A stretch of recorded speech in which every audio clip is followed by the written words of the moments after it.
Hello students, पुन्हा एकदा तुमचं स्वागत आहे विक्रम अकॅडमीच्या युट्यूब चॅनलवर. आज आपण पुन्हा एकदा बुक किपिंग अँड अकाउंटन्सी हा सब्जेक्ट पाहत आहोत. सेकंड टॉपिक आपला चालू आहे, तुम्हाला माहितच आहे. आणि आज खूप इम्पॉर्टंट कन्सेप्ट आपण घेणार आहोत आणि तुम्हाला त्याच्यामध्ये फोकस करायचं आहे. ठीक आहे, सो कॉन्सन्ट्रेट करा. जे आपण इथे घेणार आहोत ते खूप इम्पॉर्टंट आहे, तुम्हाला ते समजायलाच हवं. सो आज आपण पाहतोय मीनिंग ऑफ अकाउंट. अकाउंटचं मीनिंग काय असणार आहे तर पहा, account is a summarized record of transaction relating to a particular person, asset, liability or particular head of expense or income. So काय कळलं बघा, हे अकाउंट मीन्स एक समराइज रेकॉर्ड असणार. जे आपण ट्रान्झॅक्शन लिहिणं, अकाउंटिंग इन्फॉर्मेशन लिहिणं म्हणत होतो, ते एका पर्टिक्युलर प्लेसवर ज्यावेळेस आपण रेकॉर्ड करणार सिस्टमॅटिक वेनी, हे ऑल ट्रान्झॅक्शन्स एक तर ते पर्सनशी रिलेटेड असतील, किंवा एखाद्या ऍसेट म्हणजे प्रॉपर्टीशी संबंधित असतील, किंवा लायबिलिटीशी रिलेटेड, किंवा पर्टिक्युलर एक्सपेन्सशी संबंधित असणार आहेत, किंवा इन्कमशी रिलेटेड असतील. तर असे ऑल रिलेटेड ट्रान्झॅक्शन्स एकत्र व्यवस्थित सिस्टमॅटिक वेनी लिहिणं म्हणजेच अकाउंट प्रिपेअर करणं होय. सो समराइज रेकॉर्ड असणाऱ्या ट्रान्झॅक्शन्सचा त्याला आपण म्हणणार आहोत अकाउंट. मी नंतर तुम्हाला अकाउंट कशा पद्धतीने असू शकतं याचा एक लेजर फॉर्मॅट तुम्हाला ड्रॉ करून दाखवणार आहे. आता महत्वाचं म्हणजे मी जे सांगत होतो की खूप इम्पॉर्टंट आहे कन्सेप्ट यावेळेस, तो म्हणून तो आहे हा क्लासिफिकेशन ऑफ अकाउंट्स. अकाउंट्सचे क्लासिफिकेशन पडतात आणि हे आपल्याला खूप उपयोगाचे आहेत, युजफुल आहेत. सो म्हणून लक्ष द्यायचं आहे. ते पहिला प्रकार पडतो, टाइप्स पडतो अकाउंट्स मध्ये, तो म्हणजे पर्सनल अकाउंट. ओके, आणि दुसरा टाइप पडतो इम्पर्सनल अकाउंट. आता आधी पर्सनल अकाउंट बघूया व्यवस्थित. पर्सनल नावातच तुम्हाला कळत असेल पर्सन आहे. इट मीन्स इथे असे अकाउंट्स असतील जे पर्सनशी रिलेटेड असणार आहेत.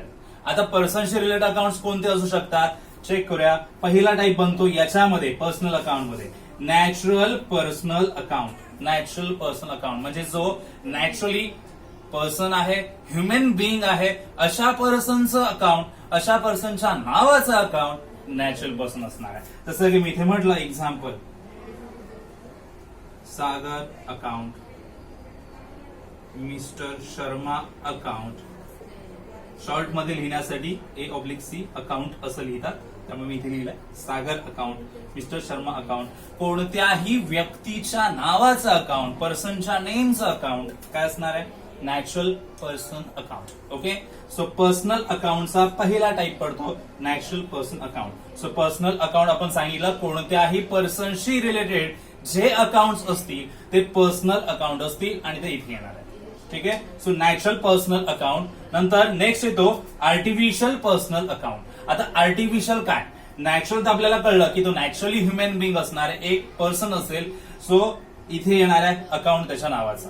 बट आर्टिफिशियल पर्सनल अकाउंट काय असणार आहे तर आर्टिफिशियल पर्सनल अकाउंट, आर्टिफिशियल म्हणजे एखादी ऑर्गनायझेशन, एखादी बॉडी जी ह्युमन बिईंग्सनी, नॅचरल पर्सननी क्रिएट केलेली अशी कोणतीही इन्स्टिट्यूट, ऑर्गनायझेशन आर्टिफिशियल पर्सन म्हणते. जसं की मी इथे म्हणेन बँक ऑफ इंडिया अकाउंट. आता बँक ऑफ इंडिया ही काय पर्सन नाही आहे, बट या बँक ऑफ इंडियाला चालवण्यासाठी पर्सन्सची गरज आहे ना. खूप सारे पर्सन्स, ह्युमन बिईंग्स तिथे येणार आणि मग एकत्र येऊन ती बँक चालवणार, ती इन्स्टिट्यूट चालवणार, म्हणजे म्हणून ही आर्टिफिशियल पर्सन बनते.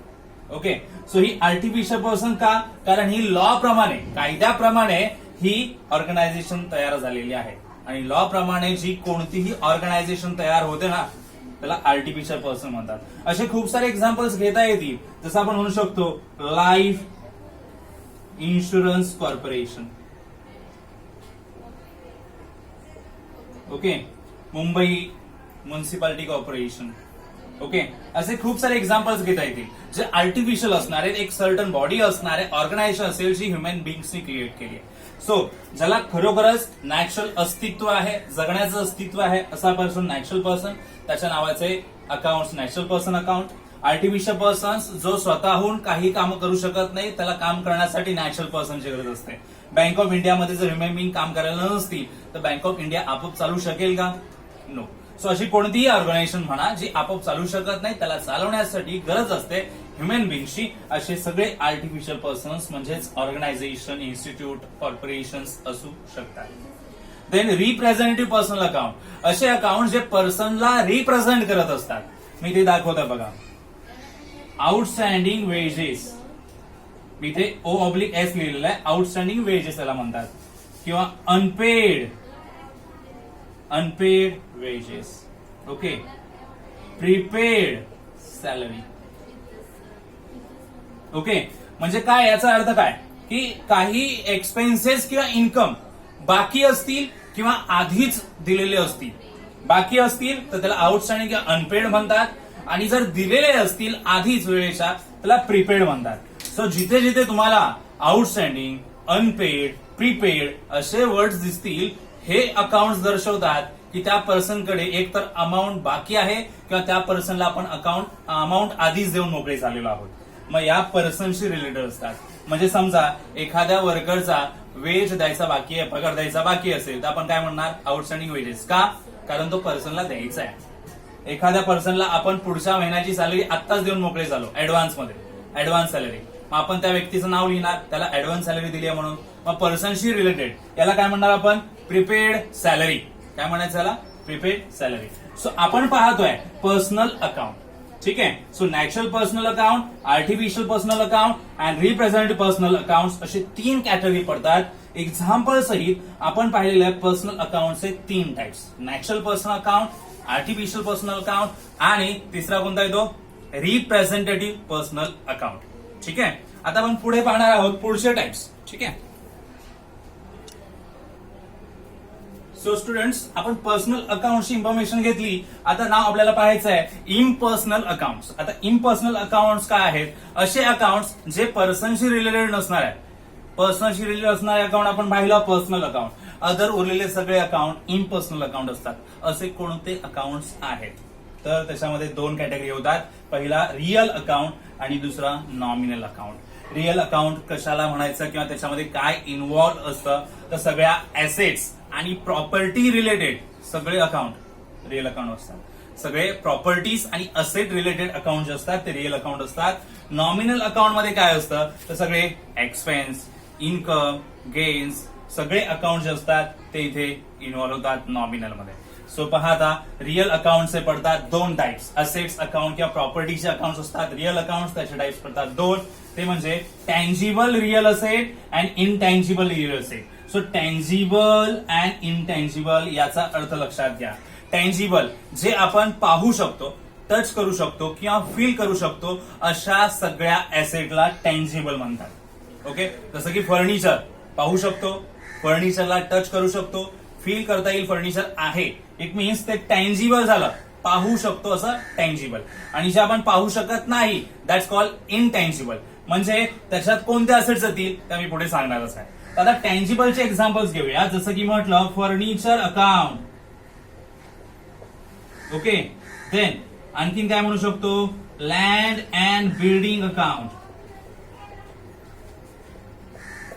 Plant and machinery account. असे खूप सारे असेट्स असणार आहेत रिअल अकाउंट्स मध्ये, जे आपण ऍसेट्सचे किंवा प्रॉपर्टीजचे अकाउंट्स म्हणू शकतो, जे टँजिबल आहेत, आपण पाहू शकतो. टँजिबल याचा अर्थ जे आपण पाहू शकतो, टच करू शकतो, फील करू शकतो. इनटँजिबल मध्ये जे पाहताही येणार नाही, टचही करता येणार नाही, फीलही करता येणार नाही, पण त्याची व्हॅल्यू बिझनेस मध्ये रेकॉर्ड असते. अशी एक असेट आपण ऑलरेडी डिस्कस केलेली आहे, ती म्हणजे गुडविल अकाउंट. गुडविल ही असेट आहे आणि आपल्याला माहिती आहे ही इनटँजिबल आहे, पाहता येत नाही, रेप्युटेशन असते, त्याची व्हॅल्यू रेकॉर्ड करावी लागते. त्याच्या बरोबरच आणखीन आपण म्हणू शकतो पेटंट अकाउंट असतात आणि कॉपीराईट असंही म्हणता येतं. आणखीन आपण म्हणू शकतो ट्रेडमार्क पण असतात.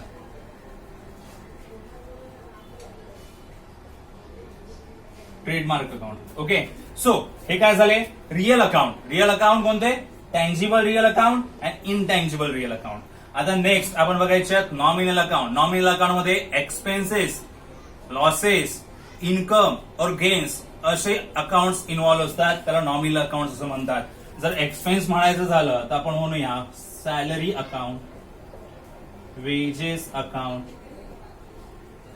ऍडव्हर्टाइजमेंट अकाउंट असे एक्झाम्पल घेतले. इन्कम अँड गेन्स मध्ये काय म्हणू शकता,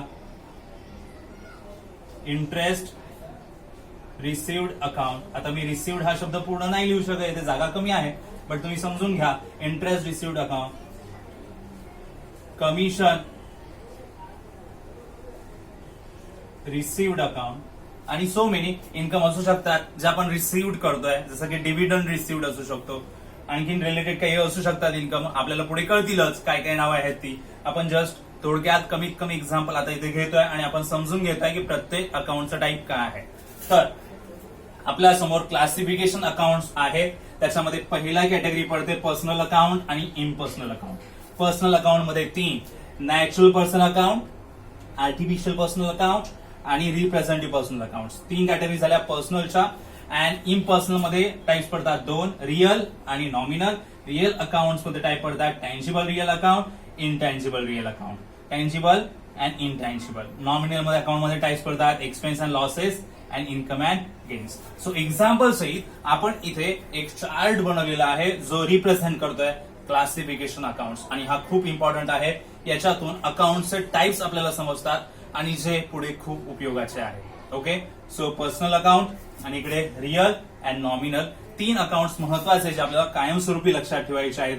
personal account, real account and nominal account हे 3 टाइप्स असे म्हणूया जे आपल्याला पुढे लक्षात ठेवावे लागतील आणि जे पुढे युजफुल असणार आहेत. आपल्याला कशा पद्धतीने युजफुल असतील ते आपण पुढे पाहणारच आहोत. ठीक आहे, सो हे तुम्हाला तुमच्या बुक मध्ये कॉपी करायचं आहे, लिहून घ्यायचं आहे. ठीक आहे.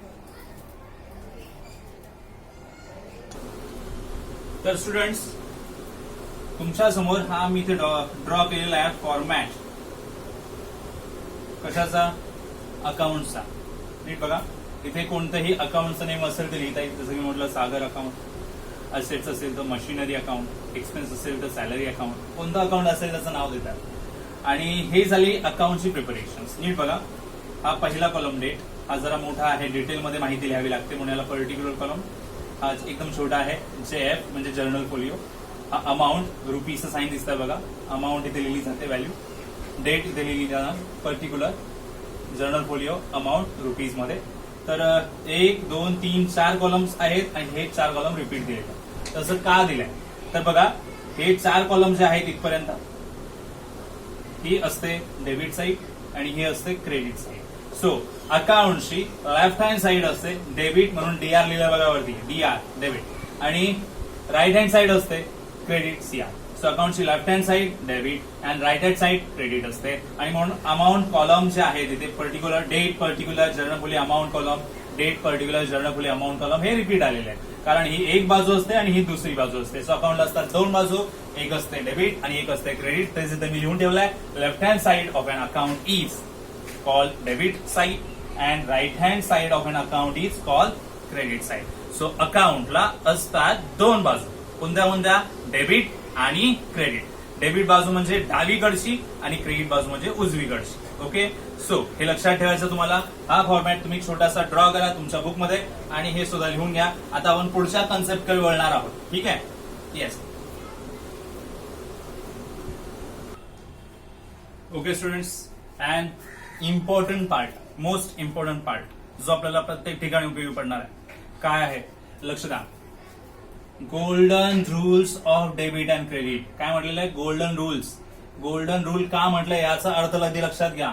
गोल्डन का महत्वाचं आहे? गोल्ड जसं महत्वाचं आहे तसंच हे सुद्धा महत्वाचं आहे. अकाउंट ज्यावेळेस आपण स्टडी करतो त्यावेळेस हे एखाद्या गोल्ड प्रमाणे व्हॅल्युएबल आहे, महत्वाचं आहे. सो हे रूल्स जर नसतील तर आपल्याला अकाउंटिंग फारशी जमणार नाहीये. सो रूल्स खूप महत्वाचे आहेत. हे रूल्स तुम्हाला कायमस्वरूपी लक्षात ठेवायचे. डेबिट आणि क्रेडिट काय करायला हवं.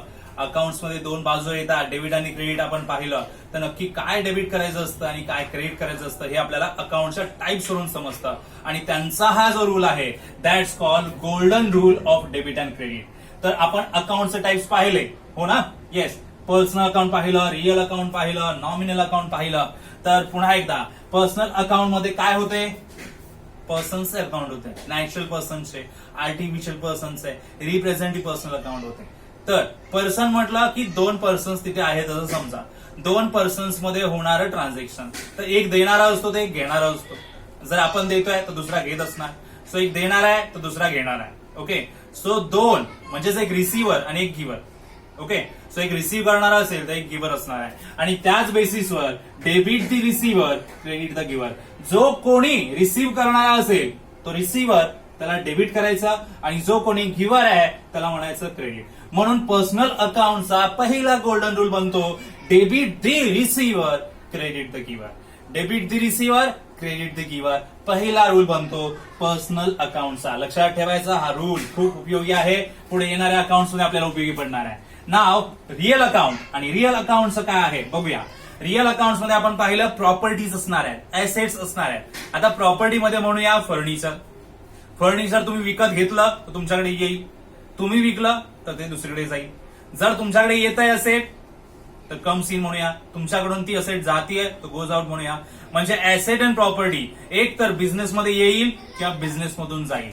So comes in the business और goes out from the business. So याच बेसिसवर रिअल अकाउंटचा रूल बनतो debit what comes in credit what goes out. Debit what comes in credit what goes out. So real अकाउंटचा golden rule number 2 debit what comes in credit what goes out. And last one nominal account. Nominal account मध्ये आपण पाहिलं expense and losses, income and gains होते आणि त्याच बेसिसवर rule आहे debit all expenses and losses and credit all income and gains. हा nominal अकाउंटचा रूल बनतो. Debit all expense and losses credit all income and gains. जर आपण अकाउंटचा फॉर्मॅट पाहिलेलाच आहे, एक बाजू डेबिट एक बाजू क्रेडिट, तर आपल्याला हे सुद्धा जाणून घेणं महत्वाचं आहे की डेबिट म्हटल्यावर डाव्या बाजूला काय लिहिता येऊ शकतं, क्रेडिट म्हटल्यावर आपल्याला काय लिहायला हवं आणि हेच लिहायला आपल्याला समजायला हवं. म्हणून हे 3 अकाउंटचे रूल्स बनवलेले आहेत, त्यांना गोल्डन रूल म्हणतात आणि हे कायमस्वरूपी आपल्याला पुढे युज होणार आहेत. सो पर्सनल अकाउंटचा रूल बनतो debit the receiver credit the giver. Real अकाउंटचा रूल बनतो debit what comes in credit what goes out. And nominal अकाउंटचा रूल बनतो debit all expenses and losses credit all income and gains.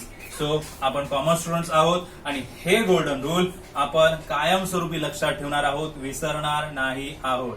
ठीक आहे, golden rule तुमचे पाठ झाले पाहिजेत लवकरच.